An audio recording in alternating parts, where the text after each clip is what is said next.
아침 해가 서울의 거리를 밝힐 때 52세의 김종석은 그의 고급 수입차를 럭셔리 자동차 대리점 앞에 주차했다. 유리와 철강으로 된 웅장한 건물 외관은 그가 수십 년간의 노력과 헌신으로 이룬 성공을 반영하고 있었다. 김종석은 넥타이를 매만지고 회색 머리를 쓸어넘긴 후 건물 안으로 들어갔다. 새차 냄새와 반짝이는 차체의 광채가 그를 맞이했다. 지난 20년간 매일 그랬듯이 직원들은 그가 중위층에 있는 사무실로 향하는 동안 공손히 인사를 건넸다. 안녕하세요, 김 사장님. 비서인 민지가 말하며 전날의 보고서가 든 서류철을 건넸다. 10시에 독일 브랜드 대표와 미팅이 있습니다. 김종석은 고개를 끄덕이며 서류철을 받았다. 고마워요, 민지 씨. 커피 한 잔 부탁해요. 가죽 의자에 앉으며 김종석은 약간의 어지러움을 느꼈다. 그는 이를 무시하고 최근 몇 주간 쌓인 피로 탓으로 돌렸다. 결국 그는 회사를 전국으로 확장하기 위한 수십억 원대의 계약을 앞두고 있었다. 숫자를 검토하는 동안 갑작스러운 무력감이 그를 덮쳤다. 그의 손이 떨리며 펜을 떨어뜨렸다. 시야가 몇 초간 흐려졌다. 그는 깊게 숨을 들이쉬며 정신을 차리려 했다.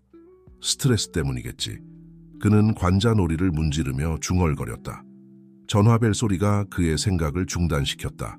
그의 아내 수진이었다. 여보, 오늘 저녁 식사 잊지 마세요.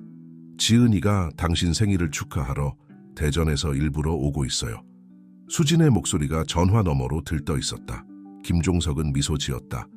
의대생인 그의 딸은 바쁜 학교 일정 때문에 좀처럼 방문할 시간을 내지 못했다.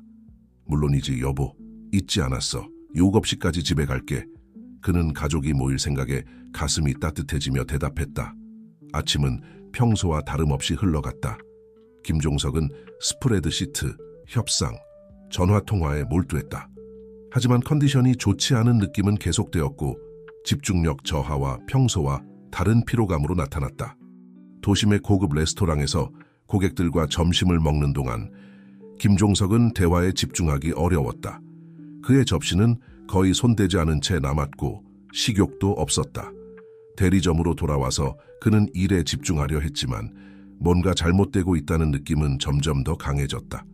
오후 5시, 더 이상 견딜 수 없어 일찍 퇴근하기로 했다. 민지 씨, 오늘 남은 일정을 모두 취소해 주세요. 컨디션이 좋지 않네요. 그는 재킷을 집어들며 말했다. 비서는 걱정스러운 표정으로 그를 바라보았다. 괜찮으세요? 의사를 불러드릴까요? 김종석은 고개를 저었다. 괜찮아요. 가족과의 저녁 식사 전에 좀 쉬기만 하면 돼요. 혼잡한 도로를 운전하며 집으로 향하는 동안 김종석은 자신의 인생에 대해 생각했다. 그는 항상 꿈꿔왔던 모든 것을 이루었다. 성공적인 경력, 사랑하는 가족, 인정받는 위치. 그런데 왜 이렇게 공허함이 커져가는 걸까? 강남의 고급 주택가에 있는 대저택에 도착하자 수진이 그를 맞이했다. 그녀는 즉시 그의 피곤한 모습을 알아차렸다. 여보, 안색이 안 좋아요. 무슨 일 있어요? 그녀가 걱정스럽게 그의 얼굴을 만지며 물었다. 그는 미소 지으려 노력하며 상황을 가볍게 넘기려 했다. 그저 피곤할 뿐이야, 수진아. 따뜻한 샤워만 하면 괜찮아질 거야. 수진은 확신하지 못한 표정이었지만 더 추궁하지 않았다. 지은이가 1시간 후에 도착해요. 그때까지 좀 쉬는 게 어떨까요? 김종석은 고개를 끄덕이며 계단을 올라 침실로 향했다. 킹사이즈 침대에 누워 눈을 감았다. 컨디션 불량은 계속되었고 이제는 모호한 두려움까지 동반되었다. 초인종 소리에 그는 불안한 낮잠에서 깨어났다. 지은이가 도착한 것이다. 그는 일어나 가족과의 특별한 저녁을 망치지 않겠다고 다짐하며 일어섰다. 계단을 내려가며 거실에서 들려오는 수진과 지은의 활기찬 목소리를 들었다. 그를 보자 지은이 달려와 그를 껴안았다. 아빠, 생일 축하드려요.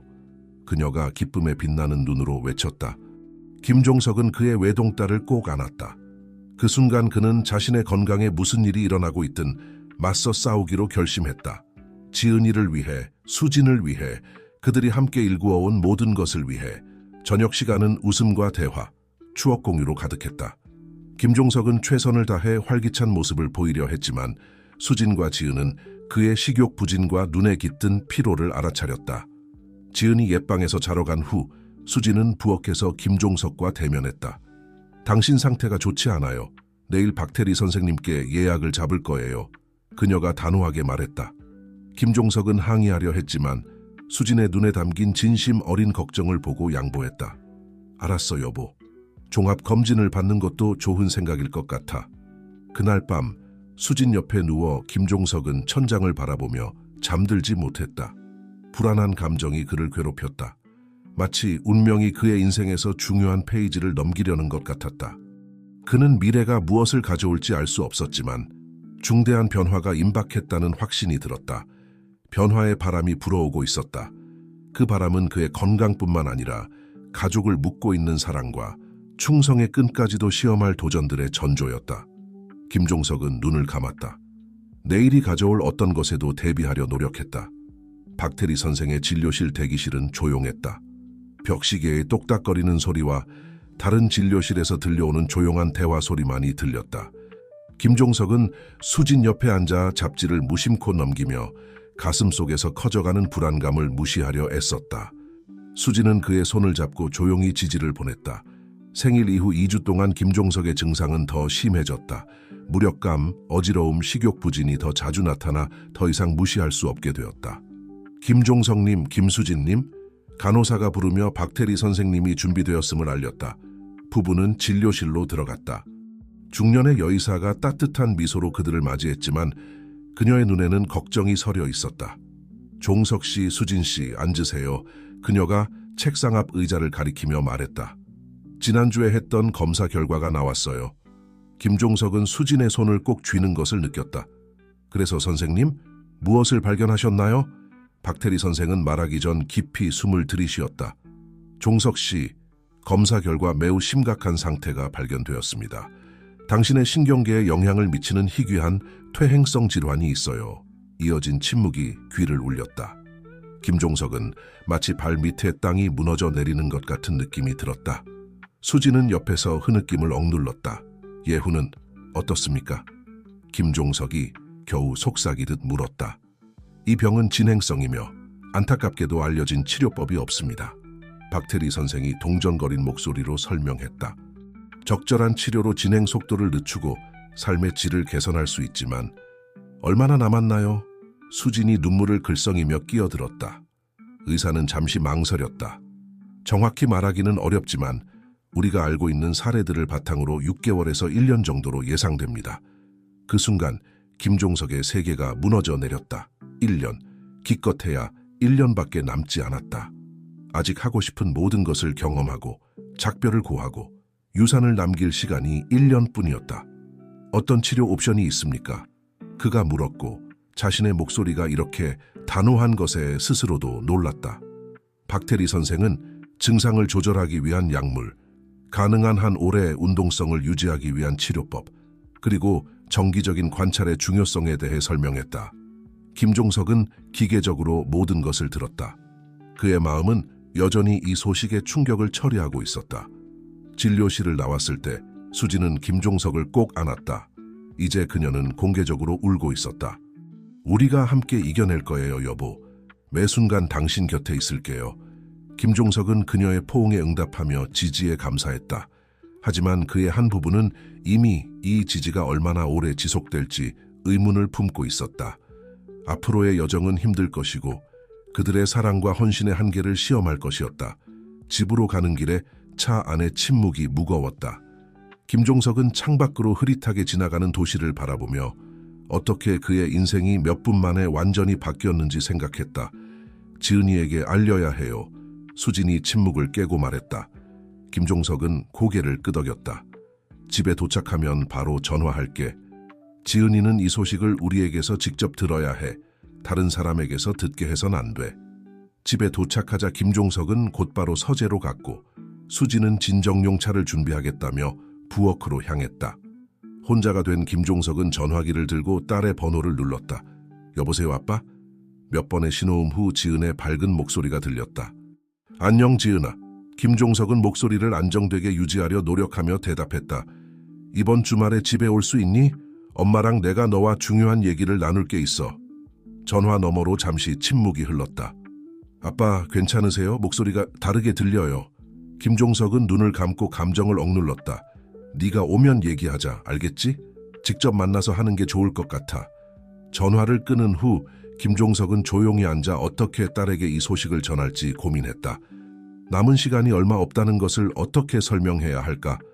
이어진 며칠은 변호사와의 통화, 회사 직원들과의 회의, 그리고 수진과 미래에 대한 긴 대화로 가득 찼다.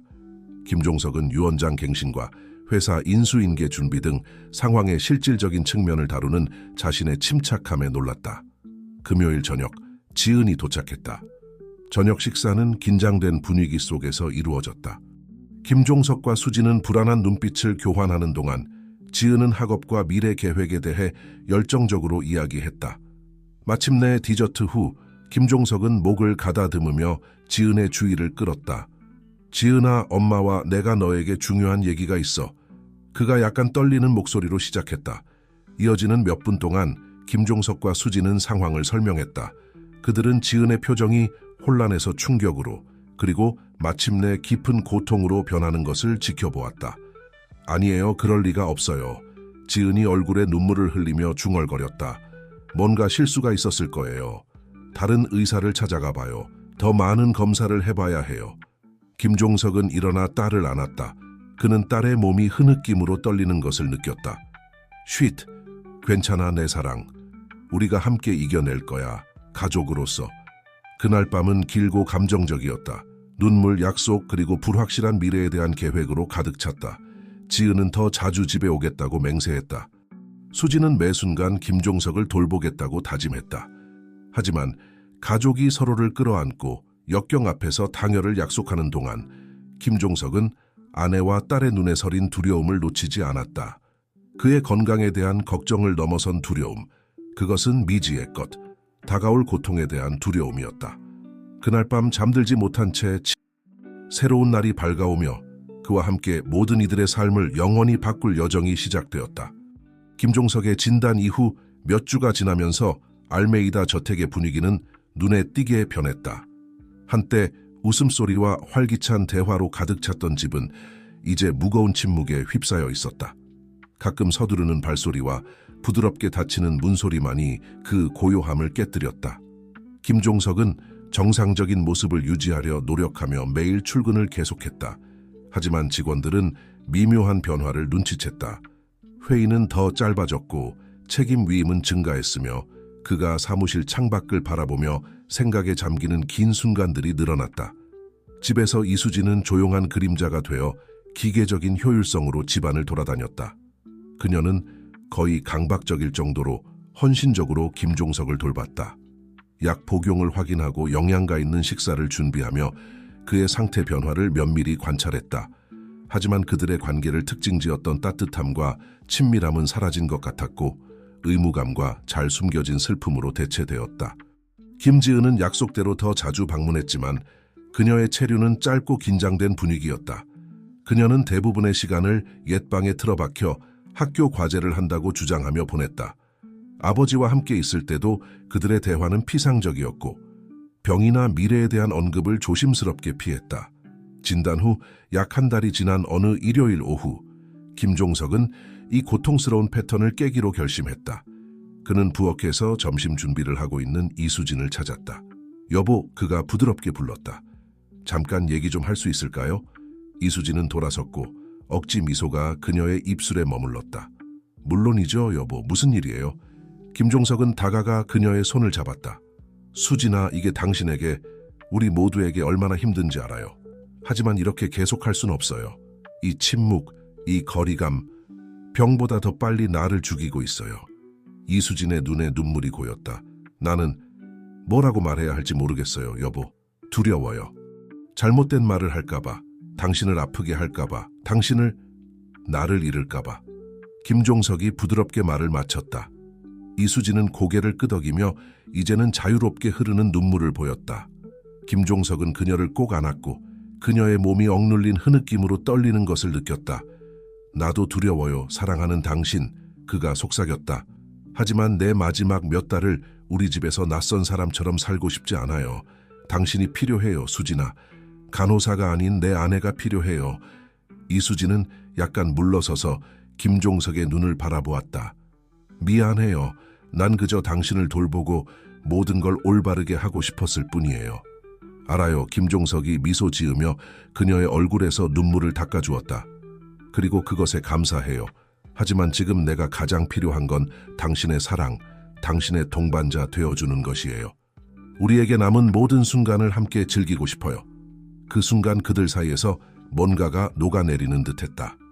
이수진은 눈물 속에서 웃었고 김종석은 몇 주 만에 처음으로 그 소리를 들었다는 것을 깨달았다. 그들은 오후를 함께 보내며 행복했던 순간들을 회상하고 앞으로 올 날들에 대한 계획을 세웠다. 거창한 계획이 아닌 함께 나눌 수 있는 작은 기쁨의 순간들이었다. 다음 날 김종석은 김지은과 대화를 나누기로 결심했다. 그는 그녀를 정원에서 찾았다.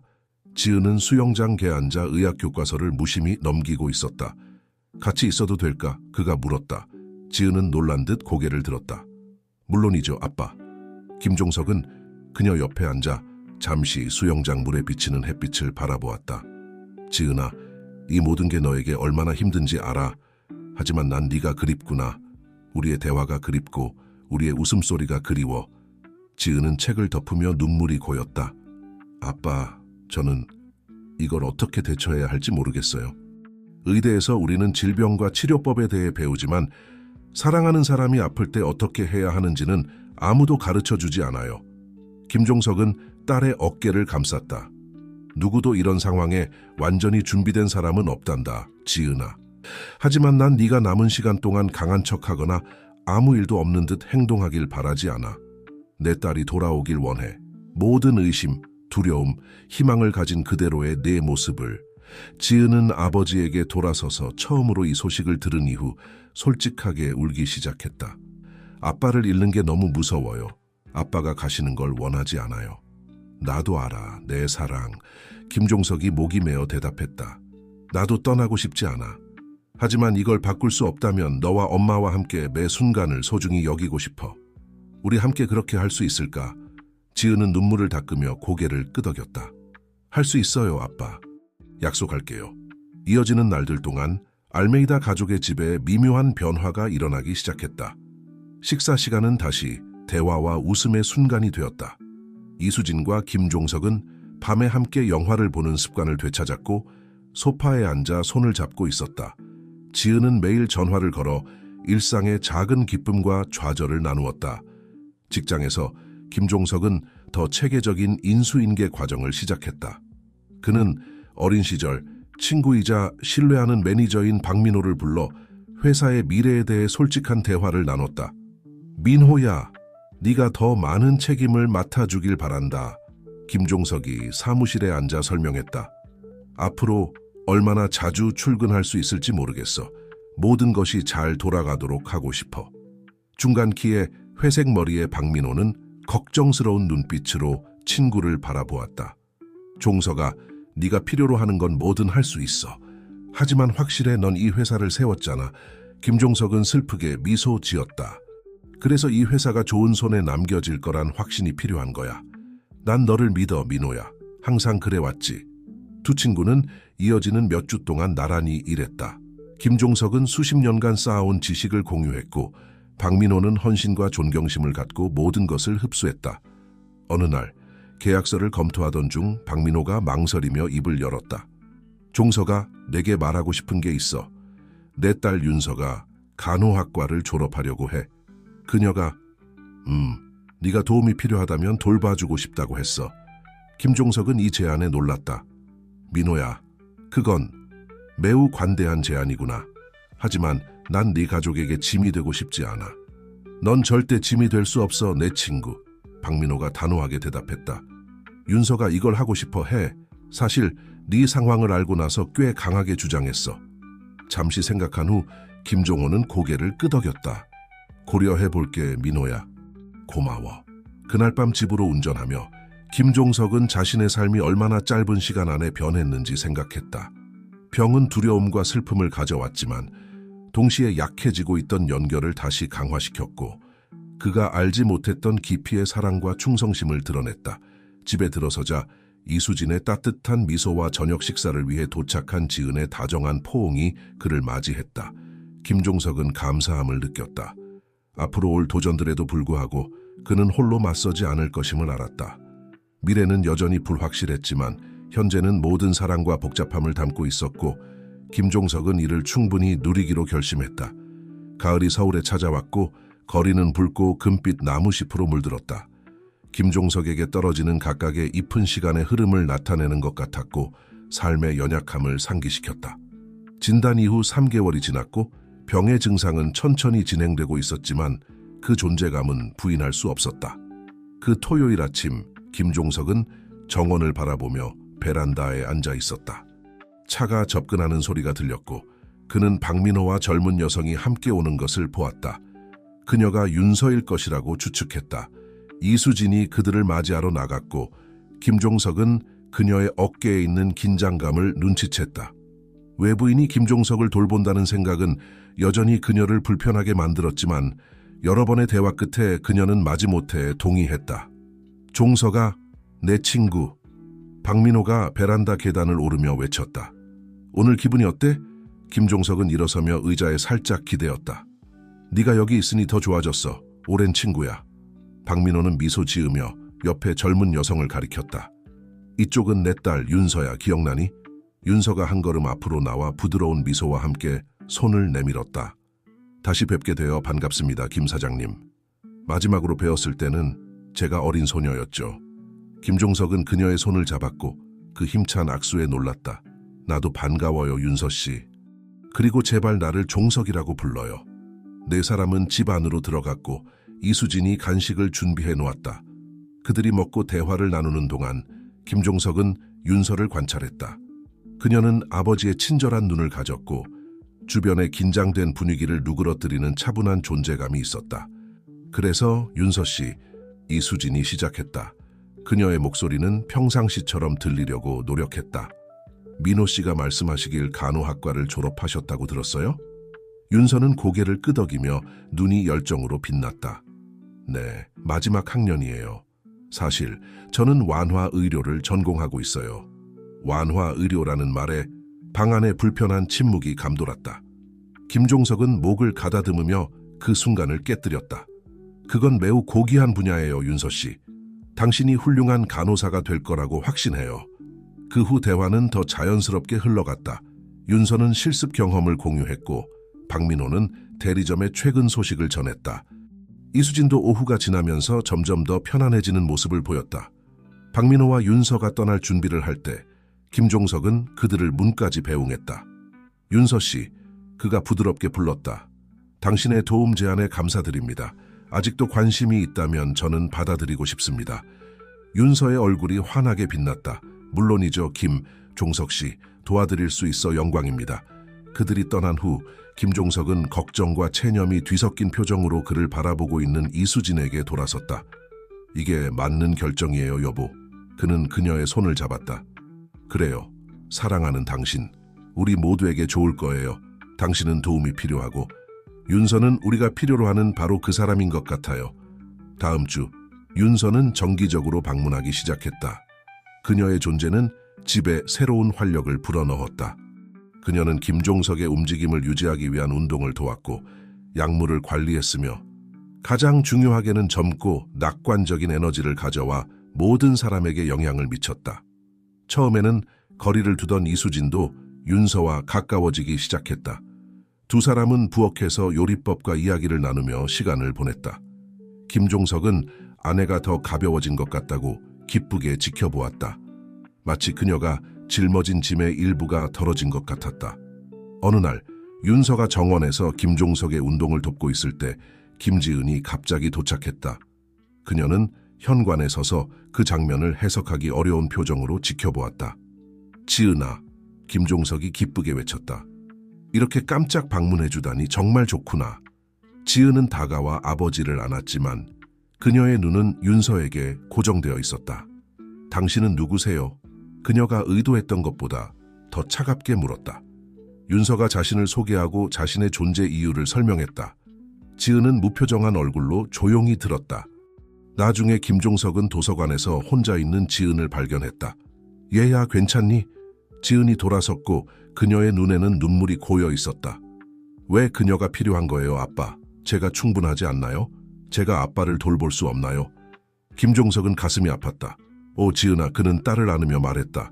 넌 충분해. 그 이상이야. 하지만 넌 네 삶이 있고 네 공부가 있잖아. 난 네가 나를 위해 모든 것을 포기하길 원하지 않아.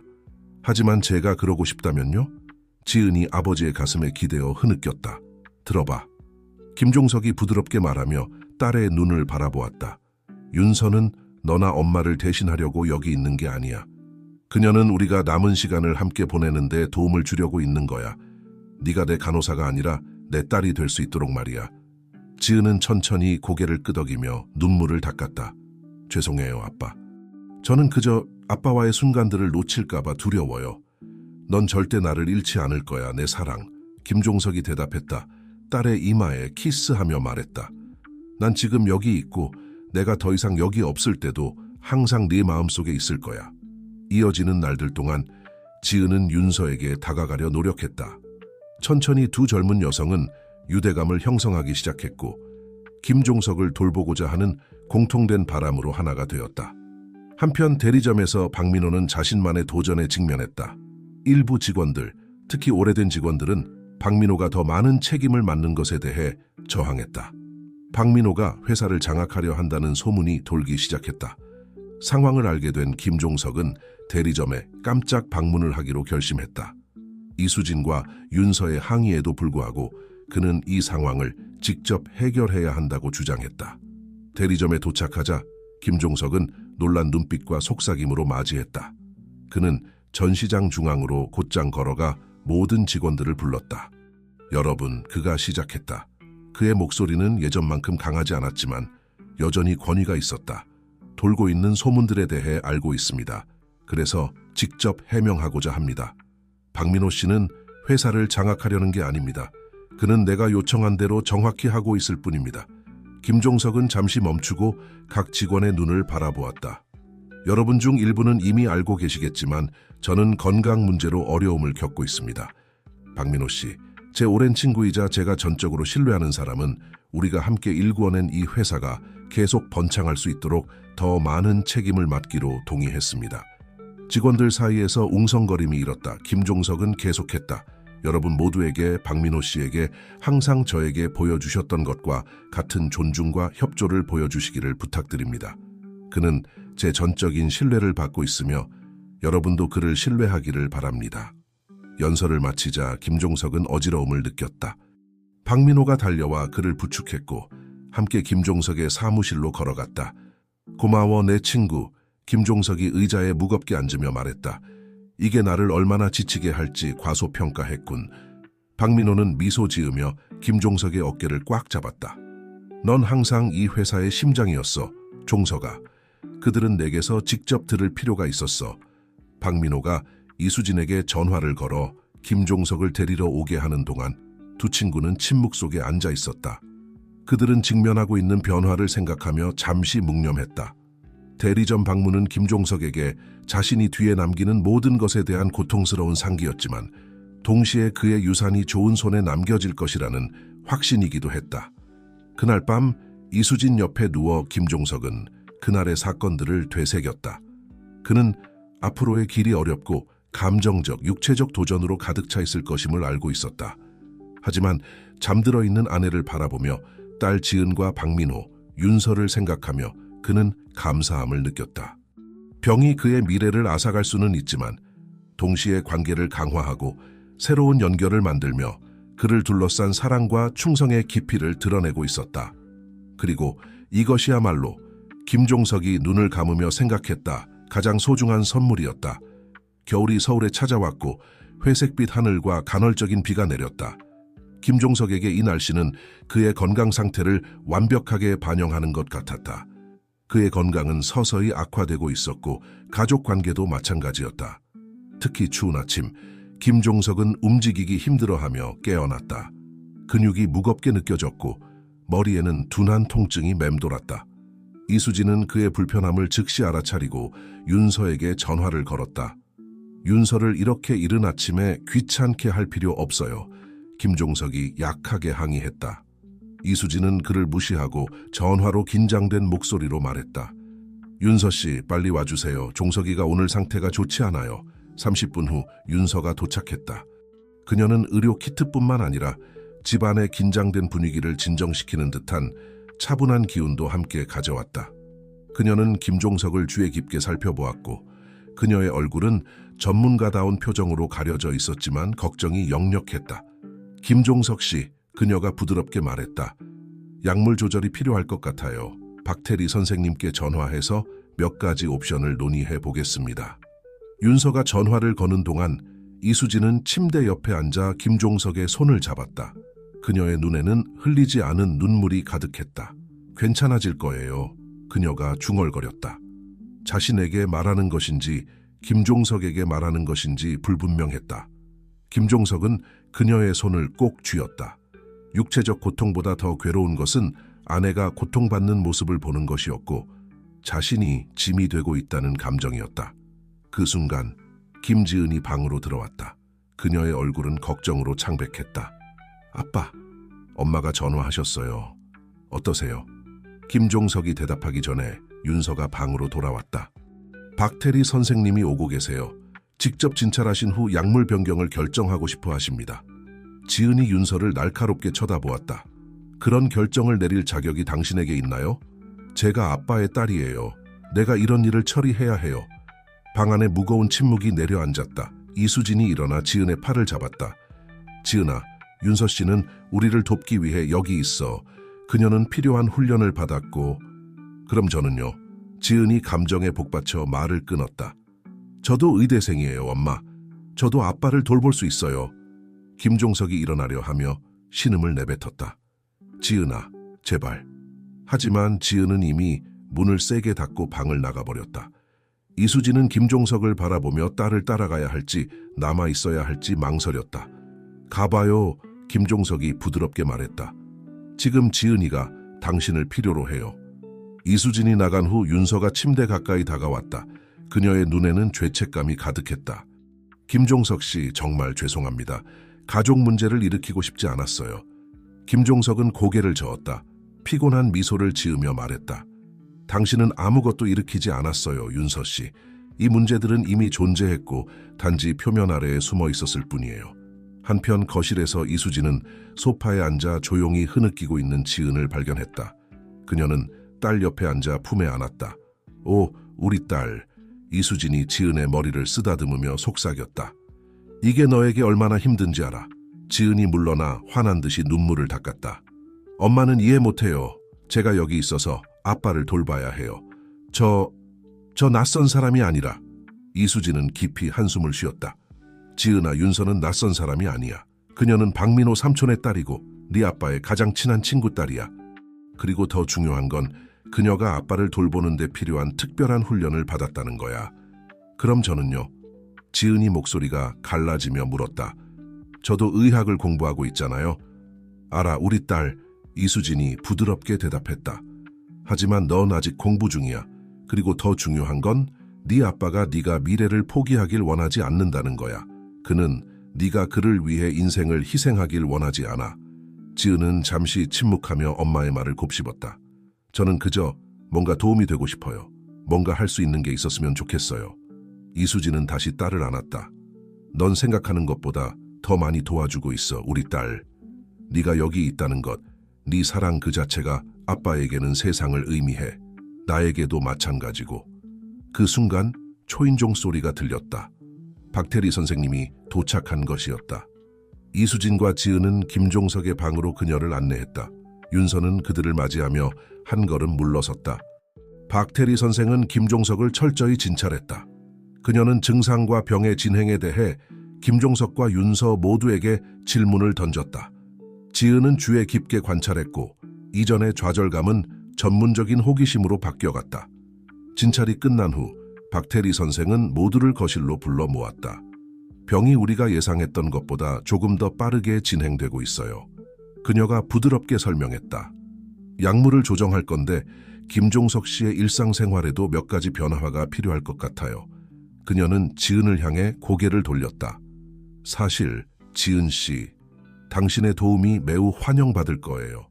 의학 지식을 가지고 있으니 윤서 씨와 어머니를 도와 일상적인 케어를 할 수 있을 거예요. 지은의 얼굴이 밝아졌다. 물론이죠. 뭐든 도와드리고 싶어요. 박태리 선생이 미소 지었다. 좋아요.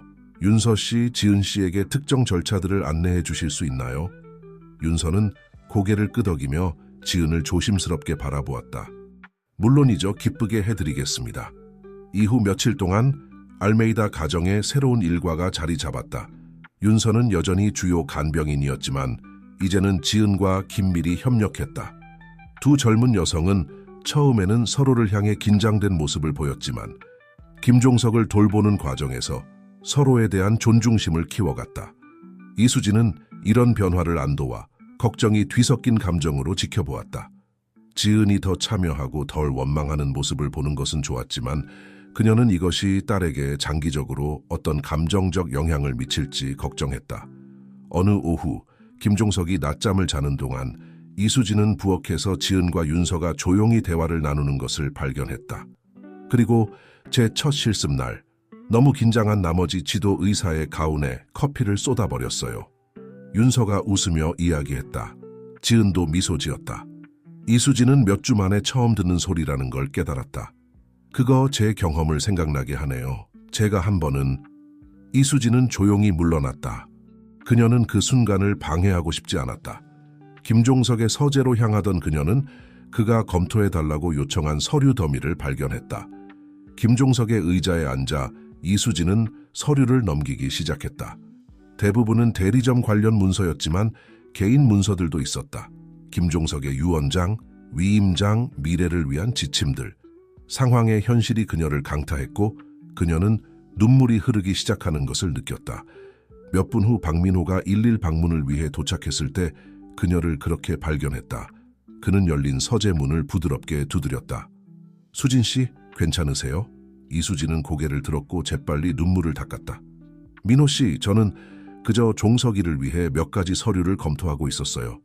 박민호는 서재로 들어와 책상 앞 의자에 앉았다. 저를 속일 필요 없어요, 수진 씨. 이게 얼마나 힘든지 알아요. 이수진은 그를 바라보며 친구의 눈에 비친 같은 고통과 걱정을 보았다. 어떻게 이렇게 하세요, 민호 씨? 어떻게 대리점에서 모든 걸 관리하고 여전히 매일 여기 올 수 있죠? 박민호는 깊이 한숨을 내쉬었다. 저는 강하지 않아요, 수진 씨. 당신만큼이나 두려워요. 하지만 종석이, 그는 항상 제게 친구 이상이었어요. 형제 같은 존재죠. 그리고 지금 그 어느 때보다도 우리가 필요해요. 이수진은 고개를 끄덕이며 민회에 대한 감사함을 느꼈다. 당신과 윤서가 없었다면 우리가 어떻게 했을지 모르겠어요. 우리는 이제 한 가족이에요. 박민호가 부드럽게 말했다. 우리 모두가요. 그리고 우리는 이것을 함께 헤쳐나갈 거예요.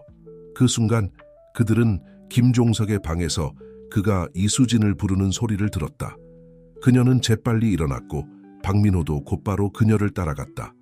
방에 들어서자 그들은 침대에 앉아있는 김종석을 발견했다.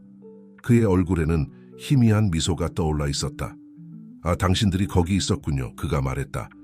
생각해봤는데 오늘 밤 가족 저녁 식사를 하는 게 어떨까요? 우리 모두 함께요. 이수진과 박민호는 놀란 듯이 서로를 바라보았지만 동의했다. 그날 밤 몇 주 만에 처음으로 알메이다의 집은 활기찬 목소리와 웃음소리로 가득 찼다.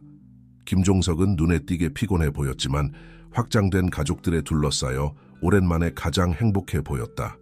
그 광경을 지켜보며 지은과 윤서가 의학적 사례에 대해 열정적으로 토론하고 박민호가 대리점에 대한 재미있는 이야기를 들려주고 이수진이 김종석이 귓속말로 한 말에 웃는 모습을 보며 김종석은 깊은 평화를 느꼈다.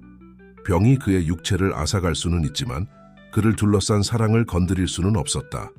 그 순간 김종석은 미래가 어떻게 될지 모르지만 그가 혼자가 아니라는 것을 알며 용기를 갖고 맞설 수 있다는 것을 알았다.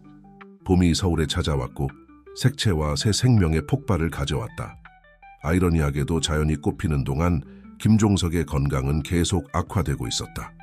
좋은 날들이 점점 더 드물어졌고 그의 상태의 현실이 가족 전체에 무겁게 드리워졌다. 어느 화창한 오후 김종석은 정원으로 나가고 싶다고 요청했다. 휠체어에 앉아 그는 먼 곳을 바라보며 꽃들을 관찰했다. 이수진이 그의 옆에 앉아 조용히 그의 손을 잡고 있었다.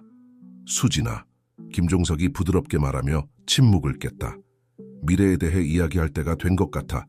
이수진은 가슴이 조여오는 것을 느꼈다. 무슨 미래요, 여보? 당신은 괜찮아질 거예요. 우리가 이겨낼 거예요.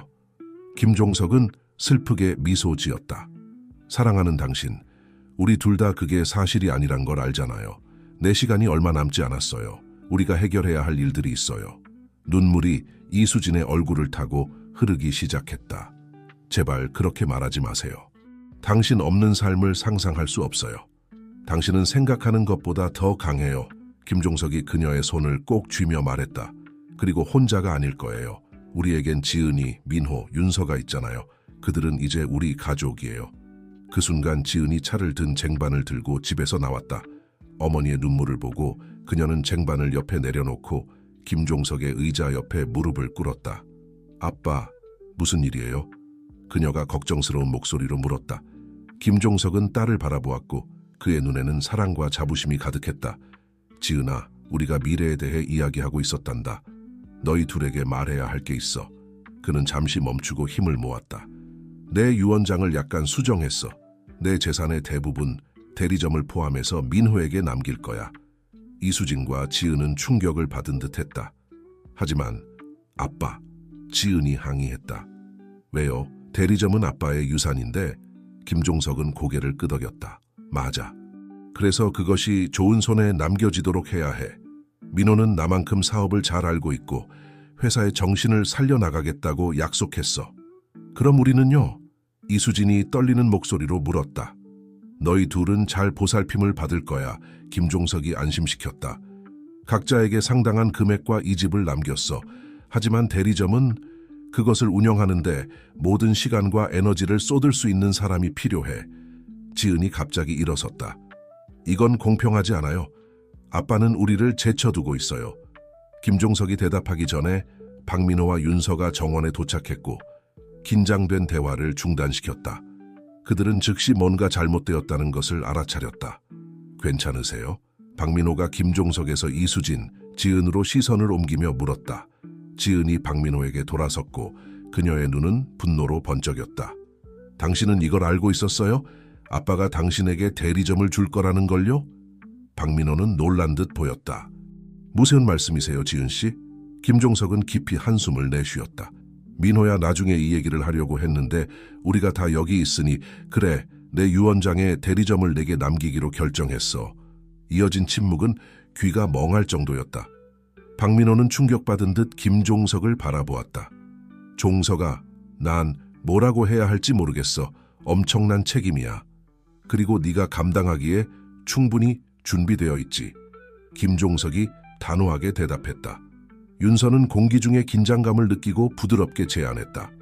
모두 안으로 들어가서 이 문제에 대해 차분히 이야기를 나누는 게 어떨까요? 모두가 마지못해 동의했고 일행은 거실로 이동했다. 김종석은 박민호의 도움을 받아 소파에 편안히 앉았다. 이수진이 그의 옆에 앉았고 지은은 팔짱을 낀 채 서 있었다. 이것이 여러분 모두에게 충격이라는 걸 이해합니다. 김종석이 입을 열었다. 하지만 이 결정은 경솔하게 내린 것이 아닙니다. 민호는 수년간 대리점에서 내 오른팔이었어요. 그는 사업의 모든 면을 알고 있죠.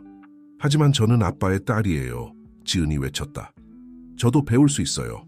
김종석은 애정 어린 눈으로 그녀를 바라보았다. 지은아, 내 사랑, 넌 의사로서 밝은 미래가 기다리고 있어. 난 네가 의무감 때문에 그걸 포기하길 원하지 않아. 이수진은 계속 침묵을 지키다가 마침내 입을 열었다. 여보, 당신의 논리는 이해하지만 이건 너무 결정적으로 들려요. 마치 당신이 이미 포기한 것 같아요. 이건 포기가 아니에요, 수진아. 김종석이 부드럽게 대답했다. 현실을 받아들이고 남은 시간 동안 최선을 다하려는 거예요. 박민호는 지금까지 조용히 듣고 있다가 마침내 말했다. 종석아, 네가 나를 신뢰해 준 것에 대해 감사해. 하지만 이것이 내 가족을 분열시키길 원하지 않아. 윤서는 지금까지 조용히 있다가 한 발 앞으로 나섰다. 그럼 이 모든 걸 조화롭게 만들 방법이 있지 않을까요? 모든 눈이 그녀에게 향했다. 윤서는 조금 긴장했지만 결연한 표정으로 계속 말했다. 대리점을 파트너십으로 운영하는 건 어떨까요? 박민호 씨가 일상적인 운영을 맡고 지은 씨와 이수진 씨가 중요한 결정에 참여하고 의견을 낼 수 있게 하는 거예요. 김종석은 윤서를 감탄스럽게 바라보았다. 그거 흥미로운 아이디어네요. 여러분은 어떻게 생각하세요? 지은은 방어적인 자세를 조금 풀고 제안을 고려했다. 저는 그게 작동할 수 있을 것 같아요. 우리가 결정에 적극적으로 참여할 수 있다면요. 이수진도 천천히 고개를 끄덕였다. 네, 그게 더 공평해 보이네요. 박민호는 김종석을 바라보았다. 네가 원한다면 내 친구여, 난 그 책임을 받아들이겠어. 하지만 오직 수진 씨와 지은 씨가 진심으로 동의한다면 말이야. 김종석은 미소를 지었고 어깨에서 무게가 덜어지는 것을 느꼈다. 그럼 결정된 거군요. 내 변호사에게 유 원장에 필요한 변경을 하도록 요청하겠습니다. 그 순간 방 안의 분위기가 변했다. 대화를 감싸고 있던 긴장감이 사라지기 시작했고 대신 당열감과 공동의 목적의식으로 바뀌었다. 지은은 눈물을 글썽이며 김종석에게 다가가 그를 안았다. 죄송해요, 아빠. 제가 욕심쟁이처럼 보이고 싶지 않았어요. 단지 아빠가 떠나신 후에 아빠와의 연결을 잃을까봐 두려웠어요. 김종석은 그녀를 부드럽게 제지했다. 넌 절대 나를 잃지 않을 거야, 내 사랑. 무슨 일이 있어도 난 항상 너와 함께 있을 거야. 이수진도 그들의 포옹에 합류했고 곧 박민호와 윤서도 포함되었다. 그 순간 서로의 취약함을 공유하며 그들은 더 이상 개별적인 개인이 아니라 김종석의 유산을 기리고자 하는 사랑과 열망으로 하나 된 가족이었다. 그날 밤 늦게 모두가 떠난 후 김종석과 이수진은 그들의 방에서 단둘이 있었다. 이수진은 김종석이 잠들 준비를 하는 것을 도왔다. 이 의식은 둘에게 점점 더 친밀하고 소중한 시간이 되어갔다. 알아요. 김종석이 이수진이 베개를 정리하는 동안 말했다. 항상 내 유산은 대리점일 거라고 생각했어요. 하지만 오늘 깨달았죠. 내 진정한 유산은 우리가 만든 이 가족이에요. 당신과 지은이뿐만 아니라 민호와 윤서도 포함해서 말이에요. 이수진은 미소를 지었고 그녀의 눈에는 눈물이 반짝였다. 당신은 항상 사람들을 하나로 모으는 재능이 있었어요, 여보. 지금도 우리가 상상하지 못했던 방식으로 우리를 하나로 모으고 있어요. 김종석은 이수진의 손을 잡아 입술로 가져가 부드럽게 키스했다. 한 가지 약속해 주세요, 내 사랑. 뭐든지요, 이수진이 대답했다. 내가 떠났을 때 당신이 스스로를 닫아버리지 않겠다고 약속해 주세요. 우리가 만든 이 가족이 계속 성장하고 당신을 지지하도록 허락해 주세요. 이수진은 잠시 망설였다. 임박한 상실의 고통이 거의 견딜 수 없을 정도였다. 하지만 그녀는 김종석의 눈을 바라보았고 그의 눈에 가득한 사랑과 신뢰를 보았다. 그녀는 고개를 끄덕였다. 약속할게요. 부부가 잠들 때 그들은 결혼 생활 동안 그랬던 것처럼 서로를 껴안았다. 집 전체에 평화로운 기운이 감돌았다. 그날의 폭로는 고통스러웠지만 동시에 더 깊은 이해와 더 강한 단결로 가는 길을 열어주었다. 미래는 여전히 불확실했고 다가올 도전과 슬픔으로 가득했다. 하지만 그날 밤 서로의 사랑과 확장된 가족의 사랑에 둘러싸인 채 김종석과 이수진은 앞으로 무슨 일이 일어나더라도 그들 중 누구도 혼자 맞서지 않을 것이라는 확신 속에서 위안을 찾았다. 여름이 서울에 찾아왔고 강렬한 열기가 밀려왔다.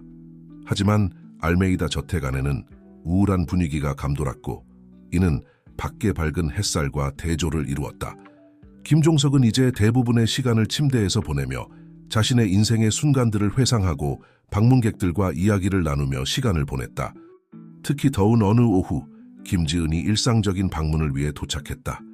그녀는 다락방에서 찾은 먼지 쌓인 상자를 가지고 왔다. 아빠, 제가 뭘 찾았는지 보세요. 그녀가 김종석의 침대 가장자리에 앉으며 말했다. 오래된 가족 사진들이에요. 김종석의 눈이 관심으로 빛났다. 아, 정말 좋구나. 이 사진들을 본 지 몇 년이나 됐는지 모르겠어.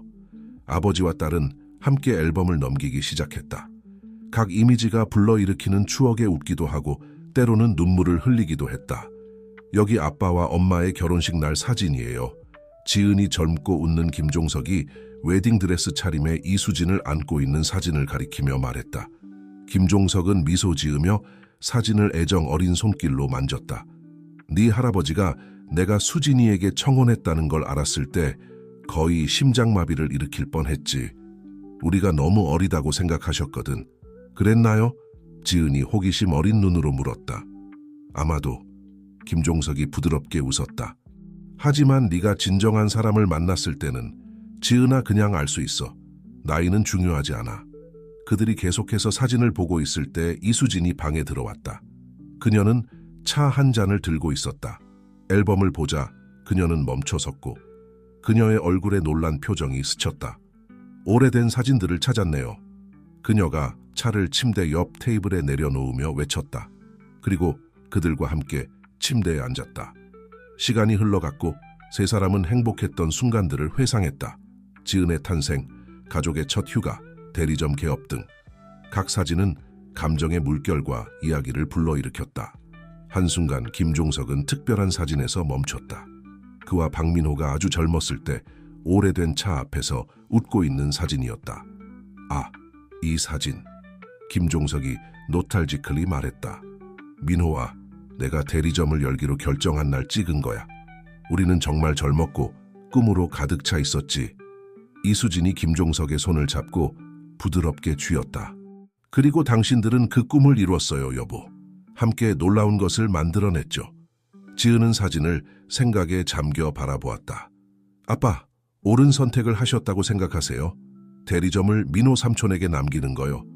김종석은 딸을 바라보며 그의 눈에는 이해의 빛이 어렸다. 지은아, 내 사랑, 이 결정이 너에게 받아들이기 어려웠다는 걸 알아. 하지만 그래, 난 옳은 선택을 했다고 확신해. 민호는 단순히 내 가장 친한 친구가 아니야. 그는 우리 가족의 일부야. 그리고 그는 나만큼 그 대리점을 잘 알고 있어. 이수진이 부드럽게 덧붙였다. 그리고 기억해, 딸아. 너와 나도 여전히 우리의 몫을 가지고 있어. 우리가 배제된 게 아니야. 지은은 천천히 고개를 끄덕였다. 알아요. 그냥 이 사진들을 보면서 아빠가 이룩한 모든 것을 보니까 다른 누군가가 책임을 맡는다는 게 상상하기 어려워요. 김종석은 손을 뻗어 지은의 얼굴을 애정 어리게 쓰다듬었다.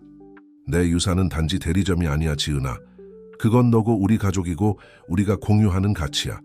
민호가 사업을 돌볼 거지만 너와 엄마가 정말로 중요한 모든 것을 이어갈 거야. 그 순간 문을 부드럽게 두드리는 소리가 들렸다. 윤서였다. 그녀는 저녁 근무를 위해 도착했다. 죄송합니다, 방해해서요. 그녀가 수줍게 말했다. 나중에 다시 올까요? 아니, 들어와요. 윤서. 김종석이 그녀를 불렀다. 우리는 여기서 추억에 잠겨 있었어요. 우리와 함께하는 게 어떨까요? 윤서는 잠시 망설였지만 들어와 침대 옆 의자에 앉았다. 지은은 모두를 놀라게 하며 심지어 자신도 놀라게 하며 앨범 하나를 집어 윤서에게 건넸다. 여기요. 그녀가 작은 미소를 지으며 말했다. 아빠와 윤서 씨 아버지의 옛날 사진들을 봐야 해요. 80년대에 꽤 멋졌더라고요. 윤서가 웃으며 앨범을 받았다. 그건 꼭 봐야겠어요. 다음 몇 시간 동안 방은 웃음소리, 이야기, 그리고 때로는 눈물로 가득 찼다. 김종석은 자신의 인생에 대한 추억뿐만 아니라 박민호의 가족과의 특별한 순간들도 공유했다. 윤서는 매혹되어 들었고 아버지와 김종석 사이의 오랜 우정에 대해 더 많이 배웠다. 밤이 깊어갈 때 이수진은 김종석이 피곤해하는 것을 알아챘다. 아버지가 좀 쉬셔야 할 것 같아요. 그녀가 부드럽게 말했다. 지은은 고개를 끄덕이며 아버지의 이마에 키스했다. 이 이야기들을 들려주셔서 감사해요, 아빠. 정말 의미가 깊었어요. 지은이 나간 후 이수진은 윤서의 도움을 받아 김종석이 잠자리에 들 수 있게 도왔다. 그들이 방을 나서려 할 때 김종석이 이수진을 다시 불렀다. 수진아, 그가 부드럽게 말했다. 오늘 함께 해줘서 고마워요. 우리가 함께 만든 모든 추억들에 대해서요. 이수진은 눈물이 고이는 것을 느꼈다. 제가 감사드려야죠, 여보. 모든 순간에 대해서요. 이수진이 나간 후 윤서는 김종석의 활력 징후를 확인하기 위해 다가갔다. 그녀가 그렇게 하는 동안 그는 그녀를 주의 깊게 관찰했다. 윤서 씨, 그가 약간 쉰 목소리로 말했다. 당신이 나와 내 가족을 위해 해준 모든 것에 대해 얼마나 감사한지 알아주셨으면 좋겠어요. 윤서는 김종석의 목소리에 담긴 진심에 놀라 멈췄다. 김 사장님, 감사하실 필요 없어요. 이건 제 일이고. 아니요, 김종석이 부드럽게 그녀의 말을 끊었다. 이건 그 이상이에요. 우리 둘 다 알죠. 당신은 이 가족의 일부가 되었어요, 윤서 씨. 그리고 앞으로 무슨 일이 일어나든 당신은 항상 여기에 있을 자리가 있다는 걸 알아주셨으면 해요. 윤서는 눈물이 고이는 것을 느꼈다. 감사합니다, 김 사장님. 그 말씀이 저에게 정말 큰 의미가 있어요. 김종석은 미소 지었고 그의 눈은 천천히 감겼다. 제발 저를 종석이라고 불러주세요. 결국 우리는 이제 가족이니까요. 김종석이 잠들 때 윤서는 잠시 침대 옆에 서 있었다. 그녀는 지난 몇 달 동안 자신의 삶이 어떻게 변했는지 생각했다. 간병인으로 시작한 일이 훨씬 더 깊고 의미 있는 것으로 변모했다. 복도에서 윤서는 생각에 잠긴 차에 서 있는 이수진을 만났다. 김 사모님, 괜찮으세요? 이수진은 깜짝 놀라 정신을 차렸다. 아, 윤서. 네, 괜찮아요. 그저 추억에 잠겨 있었어요. 윤서는 잠시 망설이다가 부드럽게 말했다. 아시다시피 김 사장님, 종석 씨가 오늘 저에게 많은 이야기를 들려주셨어요. 당신들에 대해, 제 아버지에 대해서요. 두 가족이 이렇게 얽힐 수 있다는 게 정말 놀라워요. 이수진은 미소를 지었고 그녀의 눈에는 눈물이 반짝였다. 네, 정말 놀라워요. 그리고 윤서, 이제 당신도 이 이야기의 일부가 되었다는 걸 알아요.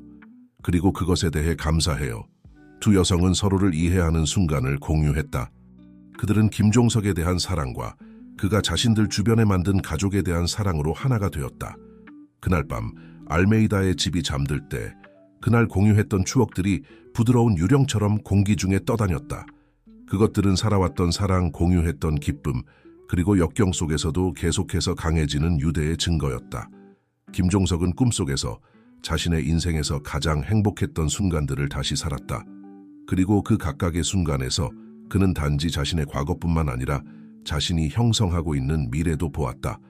그가 그토록 소중히 여기던 사랑과 충성심이 그가 떠난 후에도 계속 번창할 미래를. 추억의 무게는 압도적일 수 있었지만 대신 그것은 위안이 되었다. 그것은 잘 살아온 삶의 증거였고 그의 시간을 훨씬 넘어서 계속될 유산의 증거였다. 가을이 다시 서울에 찾아왔고 서늘한 바람과 공중을 춤추는 금빛 나무잎을 가져왔다. 알메이다 저택에는 이상한 평온함이 감돌았다. 마치 집 자체가 숨을 죽이고 불가피한 일을 기다리는 것 같았다. 김종석은 이제 극도로 쇠약해져 대부분의 시간을 자며 보냈다. 깨어있는 짧은 순간들에는 가족들에게 둘러싸여 있었고 매 순간이 소중하게 여겨졌다. 특히 고요한 어느 아침, 이수진은 일찍 일어나 김종석의 방으로 갔다. 그녀는 그가 깨어있는 것을 발견했고 그의 눈은 창밖으로 떠오르는 해를 바라보고 있었다. 안녕하세요, 사랑하는 여보. 그녀가 부드럽게 말하며 침대 옆에 앉았다. 김종석은 그녀를 향해 돌아섰고 약하지만 사랑이 가득한 미소가 그의 얼굴을 밝혔다. 수진아, 내 사랑. 당신이 여기 있어 다행이에요. 당신에게 할 말이 있어요. 이수진은 그의 손을 잡았고 가슴이 조여오는 것을 느꼈다. 무슨 말이에요, 여보? 어젯밤에 꿈을 꿨어요. 그가 거의 속삭이듯 시작했다. 우리의 모든 삶을 영화처럼 봤어요. 모든 행복한 순간, 우리가 극복한 모든 도전, 그리고 미래도 봤어요. 수진아, 우리 가족의 밝은 미래를요. 눈물이 이수진의 얼굴을 타고 흐르기 시작했다. 여보, 제발 들어주세요, 내 사랑. 김종석이 계속했다. 그는 남은 힘을 다해 그녀의 손을 꼭 쥐었다. 내 시간이 다 되어간다는 걸 알아요. 하지만 두렵지 않아요. 내가 사랑과 가족, 당열의 유산을 남긴다는 걸 알기 때문이에요. 당신, 지은, 민호, 윤서, 당신들은 내 가장 큰 승리예요. 이수진은 조용히 흐느끼며 김종석의 이마에 키스했다. 당신은 내 인생의 사랑이에요, 여보. 당신 없이 어떻게 살아갈 수 있을까요? 김종석은 미소 지었고 그의 눈은 사랑과 지혜가 섞인 빛으로 반짝였다. 당신은 생각하는 것보다 훨씬 더 강해요, 수진아. 그리고 혼자가 아닐 거예요. 우리 가족, 그들은 성장했고 강해졌어요. 당신들은 서로를 돌볼 거예요. 그 순간 김지은이 방에 들어왔고 박민호와 윤서가 그 뒤를 따랐다. 상황을 보자 지은은 침대의 반대편으로 달려가 아버지의 다른 손을 잡았다. 아빠, 그녀가 목이 메어 말했다. 우리 모두 여기 있어요. 김종석은 주위의 모든 얼굴을 바라보았고 그의 마음은 사랑으로 가득 찼다. 내 가족들, 그가 부드럽게 말했다. 여러분 모두에게 중요한 말씀을 드리고 싶어요. 박민호가 다가와 이수진의 어깨에 위로의 손을 올렸다. 윤서는 지은 옆에 서서 조용히 지지를 보냈다. 여러분은 내 가장 큰 자랑이에요. 김종석이 시작했다. 여러분 각자는 나의 일부, 내 사랑의 일부, 내 꿈의 일부를 가지고 있어요. 민호, 내 마음의 형제여. 우리 대리점을 잘 돌봐주게. 하지만 더 중요한 건 이 가족을 돌봐주게. 박민호는 엄숙하게 고개를 끄덕였고 그의 눈에는 눈물이 고여 있었다. 약속하마, 종석아. 김종석은 윤서에게 시선을 돌렸다. 윤서야, 내 사랑하는 아이. 너는 우리 집의 어두운 시기에 빛을 가져왔어. 내 부드러운 마음과 조용한 힘은 귀중한 선물이야. 절대 그것들을 과소평가하지 마. 윤서는 감동해서 눈물 사이로 겨우 감사합니다라고 중얼거렸다. 지은아, 내 사랑하는 딸. 김종석이 계속해서 지은의 눈을 바라보며 말했다. 너는 내 꿈의 연장이고 내 유산의 계승자야. 네 연민과 결단력은 너를 뛰어난 의사로 만들 거야. 난 네가 너무 자랑스러워. 지은은 아버지의 손에 키스하며 눈물 때문에 말을 할 수 없었다. 마지막으로 김종석은 이수진을 바라보았다. 그리고 당신, 내 사랑, 내 인생의 동반자. 당신은 내 힘이었고 내 안식처였어요. 우리의 사랑, 그것은 모든 것을 초월해요. 내가 더 이상 육체적으로 여기 없더라도 난 항상 당신과 함께 있을 거예요. 당신 심장의 매 박동 속에.